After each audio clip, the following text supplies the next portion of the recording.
বাচ্চা একটা মেয়ে, ভাই বাচ্চা একটা মেয়ে, মাত্র তৃতীয় শ্রেণীতে পড়ে। রমজানের ছুটিতে মায়ের কাছে বায়না করে বলে বোনের শ্বশুরবাড়িতে বেড়াতে যাবে।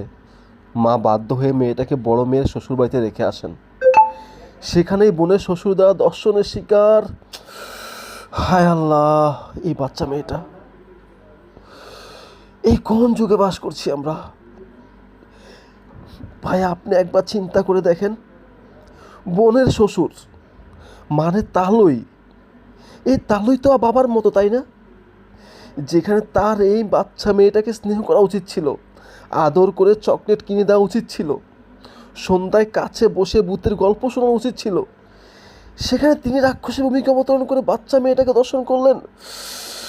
সি, আল্লাহ আল্লাহ আল্লাহ আল্লাহ,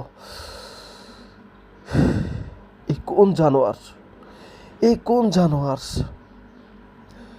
একটা ভিডিওতে হাসপাতাল ইমার্জেন্সি বেডে এই বাচ্চা মেয়েটাকে যেভাবে কাতরাতে দেখলাম, আমি নিজে সম্পূর্ণ ভিডিও শেষ করতে পারিনি ভাই, আমার চোখ ভিজে গেছে।